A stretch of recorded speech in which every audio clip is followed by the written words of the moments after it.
Hadir. Haifah. Hadir. Iqlil. Hadir. Kesha. Hadir. Talita. Hadir. Maulida. Hadir. Nabila. Buka tutup bertepuk tangan. Buka tutup tepuk tangan lagi. Gulung-gulung digulung-gulung dan tersenyum hihi. Digulung-gulung lalu tertawa haha. Tentang buku fiksi atau non fiksi. Sebelum masuk ke sini, Ibu akan bertanya terlebih dahulu. Apa masih ingat apa itu buku fiksi? Buku fiksi adalah buku fiksi cerita rekaan yang dibuat untuk menghibur pembaca. Oke, tepuk tangan. Penulis itu dia bebas menuangkan imajinasinya ke dalam tulisan. Dan untuk pembuatan buku fiksi ini dia tidak harus melalui pengamatan atau penelitian karena ini bersifat tidak nyata. Oke, selanjutnya sifatnya hayalan. Jadi ini berupa cerita rekaan. Buku fiksi itu sifatnya untuk menghibur para pembaca. Dalam pertemuan ini, Ibu akan memberikan tugas untuk mengidentifikasikan unsur intrinsik buku fiksi. Unsur intrinsik cerita. Yang pertama apa? Tema. Ya, tema. Tema itu apa? Ide cerita. Ya, ide cerita. Oke, yang kedua itu ada alur. Alur itu apa? Jalan sebuah cerita. Yang ketiga ada latar itu keterangan tempat tempatnya di mana, waktunya kapan gitu. Terus ada tokoh dan penokohan. Kalau tokoh itu pelaku dalam cerita, kalau penokohan itu watak dalam sebuah cerita. Ada sudut pandang. Sudut pandang itu posisi penulis dalam cerita. Dan yang terakhir ada amanat. Amanat itu pesan tersirat dan tersurat dari sebuah. Masih ingat nggak lagu unsur intrinsik cerita yang sebelumnya sudah kita nyanyikan bersama? Intrinsik cerita, satu tema sebagai dasar sebuah cerita. Dua tokoh itu pelaku dalam cerita. Penokohan tentang watak dan sifat contohnya. Hey, latar tentang tempat, waktu dan suasana. Hey, alur ada maju mundur juga campuran. Hey, hey, amanat adalah pesan yang disampaikan. Hey, itulah unsur intrinsik dalam cerita. Hey, hey. Untuk teman-teman semuanya, Ibu akan membagikan kelompok teman-teman untuk berdiskusi. Kemudian dari perwakilan kelompok akan ada yang berpresentasi. Nah, itunya apa Ibu tugasnya? Tugasnya yang pertama ada yang mendapatkan teks puisi. Ada dua yang mendapatkan cerpen dan ada satu yang mendapatkan teks drama. Nah, itu semuanya teman-teman mengidentifikasikan struktur intrinsik dari buku fiksi tersebut atau teks fiksi tersebut. Oke, ada yang ditanyakan? Iya. Oke, untuk nomor satu ada ya, ingat.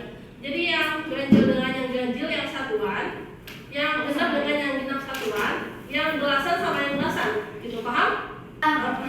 Oke, yang pertama Ade, yang kedua Alia, 3 Alia Putri, 4 Najwa, 5 Fadilah, 6 Habibah, 7 Haifah, 8 Iqlil, 9 Kesha, 10 Talita, 11 Maulida. Oke, silakan bergabung dengan kelompoknya. Yang ini kelompok satuan yang ganjil. Nomor 1, 3, 5.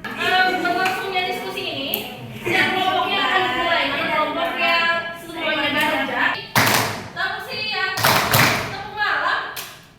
Ya, lagi ya. Tepuk pagi, tepuk siang, tepuk malam. Oke, di sini ada teks tentang nama bawang merah dan bawang putih. Nanti ada salah satu kelompoknya yang membacakan ke anggota kelompoknya untuk mendengarkan, kemudian mengidentifikasikan apa yang tadi ditugaskan. Terus nanti salah satu dari ketua kelompoknya atau yang lainnya itu menyimpulkan isi dari cerita ini. Dan yang satunya lagi membacakan identifikasi dari strukturnya. Misalnya kamu yang baca, paham? Yang lagi yang ini juga sama ya. Jadi saya Kesha baca ini, yang lain mendengarkan sambil mencerna apa. Ayo silakan. Hai, kau siapa? Kata Pusat terkejut, kenalkan namaku Kadal. Ada cucunya mengatakan namaku. Jadi ini bertanya dia namanya nyamuk. Nyamuk. Nyamuknya menggertak dan tidak kecil lainnya terjadi nyamuk. Apakah yang seperti apa wujudnya dan di manakah yang berada? Yang melompat apakah isinya?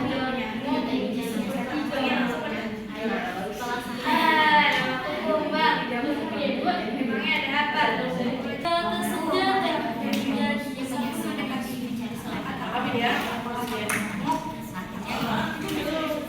Kupu-kupu bukan nyamuk. Sekarang tanggal berapa? Tanggal 3 Desember 2020. Tanggal 3 Desember. Berarti kelompok 3 dulu yang maju. Silakan kelompok 3 presentasi di depan kelompok.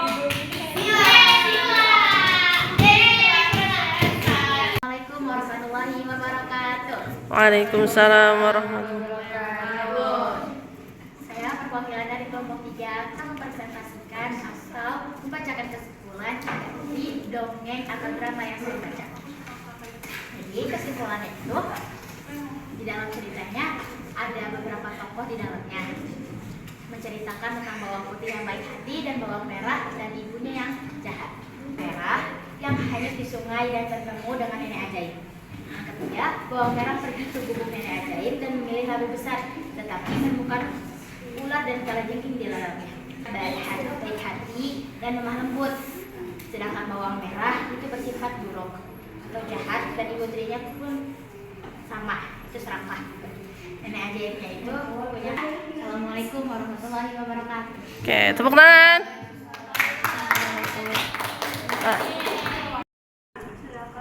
Temanya itu kebaikan dan kesabaran akan selalu dibalas dengan kebahagiaan, sedangkan kesombongan dan kejahatan itu akan dihukum. Dan alurnya itu bawang putih hidup dengan ayahnya dan ibu tirinya yang jahat. Yang kedua, bawang putih mencari selendang bawang merah yang Dari presentasi kelompok 3, kelompok 4 apakah ada yang ingin ditanyakan? Silakan.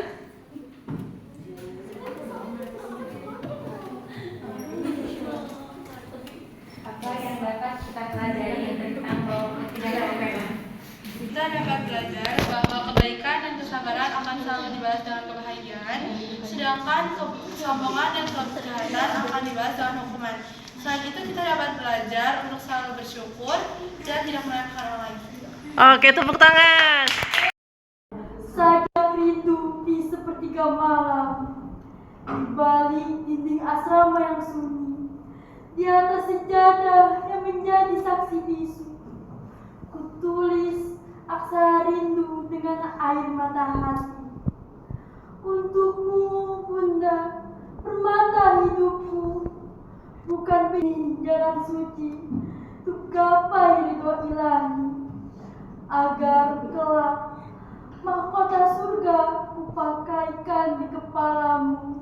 Di tanah santri aku menabur bakti demi kebahagiaanmu dunia dan akhirat nanti. Masya Allah, tepuk tangan. Ilustrasi puisi tentang sajak rindu di sepertiga malam. Temanya itu bertemakan tentang kerinduan seorang anak terhadap ibunya. Ia dilandasi oleh tujuan mulia menuntut ilmu agama di perantauan demi menggapai ridho Tuhan dan bahagiakan sang bunda di dunia dan akhirat. Diksinya, Kelompok 3 ada yang ditanyakan untuk kelompok 4? Oh, silakan. apa yang membuat penyair memilih judul sajak rindu di sepertiga malam? Masya Allah, bagus pertanyaannya.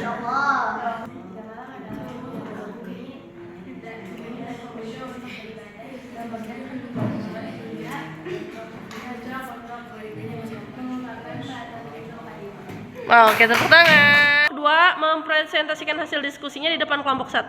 Di sini ada tokoh ibu, Adit dan juga Ica.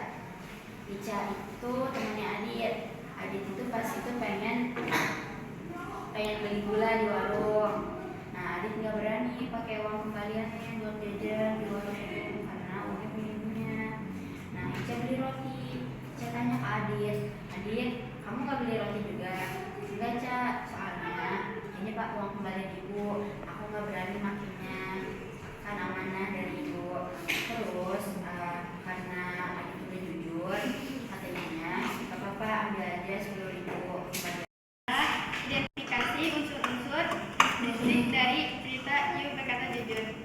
Tema pentingnya kejujuran kejujuran dalam kehidupan sehari-hari dan interaksi sosial. Alur maju atau alur tunggal yang waktu sehari-hari dan spesifik seperti pagi atau sore hari saat beraktivitas belanja berlangsung di pusat narasi dan berinteraksi dalam cerita.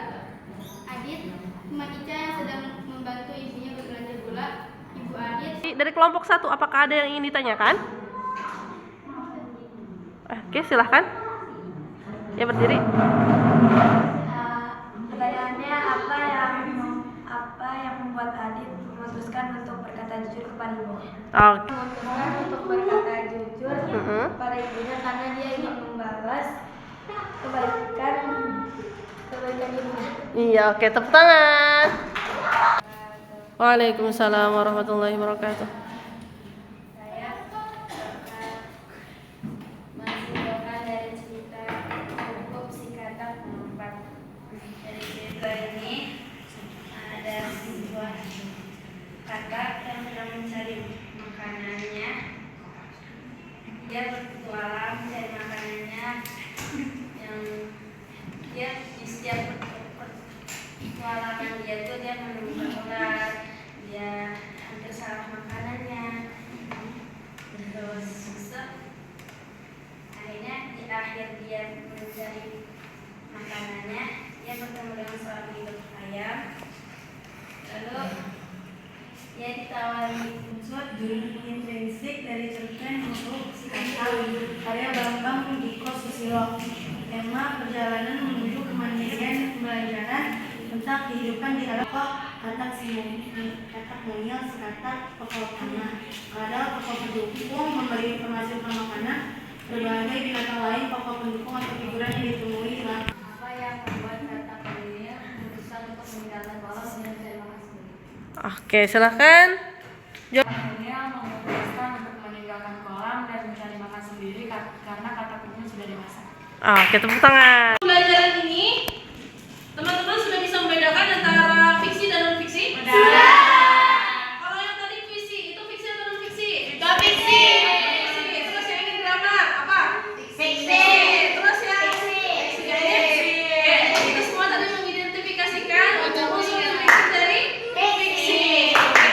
Sebelum ditutup pembelajaran ini, apakah ada yang bisa menyimpulkan dari pembelajaran ini hari ini kita belajar apa? Buku fiksi merupakan buku yang berasal dari karangan imajinasi penulis yang tidak sesuai kenyataan atau khayalan. Sedangkan non-fiksi itu berdasarkan kenyataan. Contohnya teks laporan hasil pengamatan. Jadi kalau non-fiksi itu ada pengamatan atau penelitiannya dulu sebelum kita buat. Oke, tepuk tangan. Bisa akan nyanyi lagi ya. Karena kita mengidentifikasikan